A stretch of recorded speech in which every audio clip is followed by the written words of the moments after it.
खबरों में अब बात करेंगे पश्चिम बंगाल की, जहां पर बीजेपी सरकार बनने के बाद टीएमसी के वसूली करने वाले नेताओं के ऊपर शिकंजा कसना बहुत तेजी के साथ में शुरू हो गया है। उत्तर 24 परगना में पुलिस ने तृणमूल नेता अजीत साहा को गिरफ्तार किया था और अजीत साहा से पूछताछ और निशानदेही पर पुलिस ने भारी मात्रा में हथियार और गोलियां अब बरामद कर ली हैं। कुछ तस्वीरें सामने आई जो कि हम आपको दिखा रहे हैं। अजीत साहा उत्तर 24 परगना जिला परिषद का स्वास्थ्य अध्यक्ष बताया जा रहा है।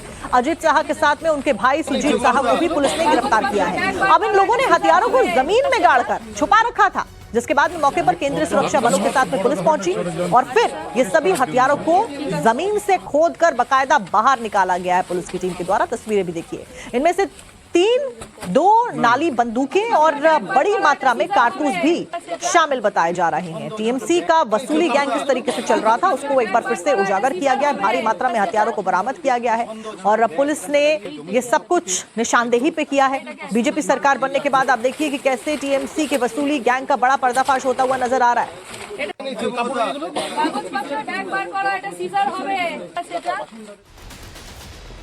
तो वहीं दूसरी तरफ उत्तर 24 परगना में ही बीजपुर विधानसभा सीट से तृणमूल कांग्रेस के बाहुबली नेता अभिजीत रॉय उर्फ बोनी की पुलिस ने जो बनियान शॉट्स में परेड करवाई थी उसकी तस्वीरें हमने देखी थी और लोगों का ये रिएक्शन भी सामने आया था कि इस तरीके से जो परेड निकाली जा रही है वो पहले कभी नहीं निकाली जाती थी। ऐसे में आप देखिए कि बनियान में और शॉर्ट्स में ये परेड निकाली गई, लोगों के सामने एक मैसेज दिया गया, एक उदाहरण सेट किया गया कि जो भी कोई आने वाले समय में गुंडागर्दी करेगा उसका यही हश्र होने वाला है। पुलिस ने कांचरापाड़ा बीजपुर इलाके में अभिजीत रॉय उर्फ बोनी की रस्सी से बांधकर परेड करवाई।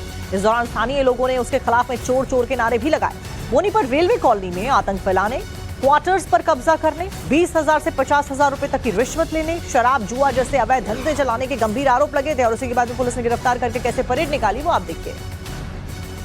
परगना का बीजपुर इलाका और वही का ये रेलवे कॉलोनी बौनी, जिसका नाम जो है अभिजीत राय है और इस पूरे इलाके में खौफ बन गया था। हम आपको दिखा रहे हैं कहां से वो ऑपरेट करता था। इस जो ऑफिस आप देख रहे हैं यहाँ पर, उसको तृणमूल कांग्रेस के पार्टी दफ्तर के तौर पे इस्तेमाल करता था। बौनी के साथ जो है तृणमूल कांग्रेस के नेता कार्यकर्ता इस दफ्तर में बैठते थे। अभी भी अगर आप देखें तो यहाँ पर टेलीविजन सेट, ममता बनर्जी की फोटो और तमाम चीजें यहाँ पर रखी हुई है। लेकिन उसकी गिरफ्तारी के बाद जो है यहाँ पर इलेक्ट्रिसिटी कनेक्शन को जो है डिस्कनेक्ट कर दिया गया है और आज उसका जिस तरह से हाल हुआ है, उसके पास न तो कोई तृणमूल कांग्रेस के नेता है या फिर कार्यकर्ता है, क्योंकि हर कोई डरा हुआ है। क्योंकि बौनी की तरह इलाके में जो लोगों को डराया धमकाया करता था, अगर अब वो निकले तो उनके साथ जो है वही हाल होगा। ऐसे में आप देख सकते हैं ये पूरा जो पार्टी दफ्तर है वो खाली पड़ा हुआ है। तृणमूल कांग्रेस के कार्यकर्ता और नेता दूर दूर तक आपको यहां नहीं दिखेंगे और जिस तरह से पूरे इलाके में डर का माहौल बनाया था उन्होंने, आज देखिए ऐसे ही खुला पड़ा है ये दफ्तर और यहां पर कोई भी बैठने वाला नहीं है, क्योंकि हर किसी को डर है कि पश्चिम बंगाल में सरकार बदलने के बाद तृणमूल कांग्रेस के गुंडे और माफिया जिस तरह से लोगों को परेशान करते थे और उनको टॉर्चर हरेस करते थे, अब उनके साथ ही वही होगा जो बौनी के साथ हुआ। और इलाके में जैसे उसे शॉर्ट्स और बनियान के साथ घुमाया गया, हर किसी का हाल वैसा ही होगा, ताकि एक मैसेज तमाम लोगों को मिले। तो वहीं दूसरी तरफ आज टीएमसी के राष्ट्रीय महासचिव और सांसद अभिषेक बैनर्जी पश्चिम बंगाल के उन संवेदनशील इलाकों का दौरा करने वाले हैं, शुरुआत करने वाले हैं जहां चुनाव के बाद में हिंसा हुई थी और टीएमसी कार्यकर्ताओं की जान चली गई थी। आज अभिषेक बैनर्जी 2 जगहों का दौरा करने वाले हैं। पहले सोनापुर दक्षिण जाएंगे और उसके बाद में बेलेघाटा वो जाते हुए नजर आएंगे। इस दौरान अभिषेक बैनर्जी मारे गए टीएमसी कार्यकर्ताओं के परिजनों के साथ में भी मुलाकात करेंगे और उन्हें साथ मना देंगे।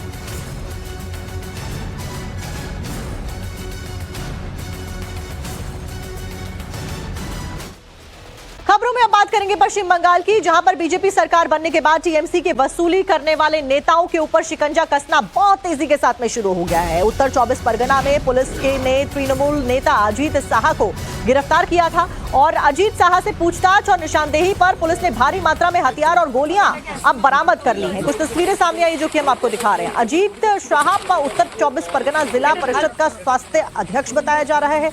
अजीत साहा के साथ में उनके भाई सुजीत साहा को भी पुलिस ने गिरफ्तार किया है। अब इन लोगों ने हथियारों को जमीन में गाड़कर छुपा रखा था, जिसके बाद में मौके पर केंद्रीय सुरक्षा बलों के साथ में पुलिस पहुंची और फिर ये सभी हथियारों को जमीन से खोदकर बकायदा बाहर निकाला गया है पुलिस की टीम के द्वारा। तस्वीरें भी देखिए, इनमें से 2 नाली बंदूकें और बड़ी मात्रा में कारतूस भी शामिल बताए जा रहे हैं। टीएमसी का वसूली गैंग किस तरीके से चल रहा था उसको एक बार फिर से उजागर किया गया। भारी मात्रा में हथियारों को बरामद किया गया है और पुलिस ने ये सब कुछ निशानदेही पे किया है। बीजेपी सरकार बनने के बाद आप देखिए कि कैसे टीएमसी के वसूली गैंग का बड़ा पर्दाफाश होता हुआ नजर आ रहा है।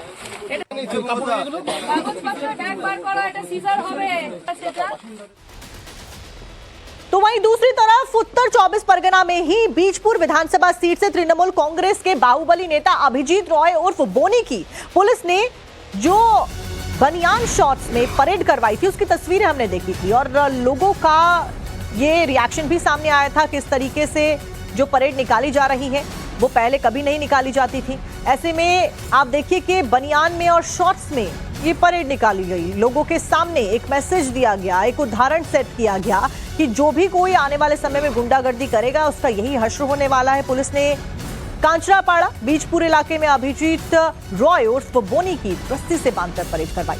इस दौरान स्थानीय लोगों ने उसके खिलाफ में चोर चोर के नारे भी लगाए। बोनी पर रेलवे कॉलोनी में आतंक फैलाने, क्वार्टर्स पर कब्जा करने, 20,000 से 50,000 रुपए तक की रिश्वत लेने, शराब जुआ जैसे अवैध धंधे चलाने के गंभीर आरोप लगे थे और उसी के बाद में पुलिस ने गिरफ्तार करके कैसे परेड निकाली वो आप देखिए।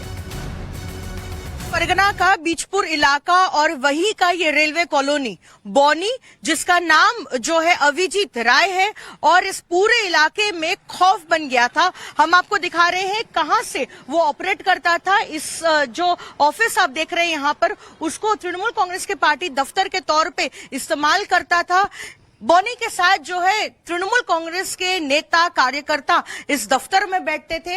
अभी भी अगर आप देखें तो यहाँ पर टेलीविजन सेट, ममता बनर्जी की फोटो और तमाम चीजें यहाँ पर रखी हुई है। लेकिन उसकी गिरफ्तारी के बाद जो है यहाँ पर इलेक्ट्रिसिटी कनेक्शन को जो है डिस्कनेक्ट कर दिया गया है और आज उसका जिस तरह से हाल हुआ है, उसके पास न तो कोई तृणमूल कांग्रेस के नेता है या फिर कार्यकर्ता है, क्योंकि हर कोई डरा हुआ है। क्योंकि बौनी की तरह इलाके में जो लोगों को डराया धमकाया करता था, अगर अब वो निकले तो उनके साथ जो है वही हाल होगा।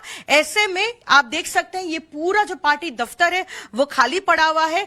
तृणमूल कांग्रेस के कार्यकर्ता और नेता दूर दूर तक आपको यहां नहीं दिखेंगे और जिस तरह से पूरे इलाके में डर का माहौल बनाया था उन्होंने, आज देखिए ऐसे ही खुला पड़ा है ये दफ्तर और यहां पर कोई भी बैठने वाला नहीं है, क्योंकि हर किसी को डर है कि पश्चिम बंगाल में सरकार बदलने के बाद तृणमूल कांग्रेस के गुंडे और माफिया जिस तरह से लोगों को परेशान करते थे और उनको टॉर्चर हरेस करते थे, अब उनके साथ ही वही होगा जो बौनी के साथ हुआ।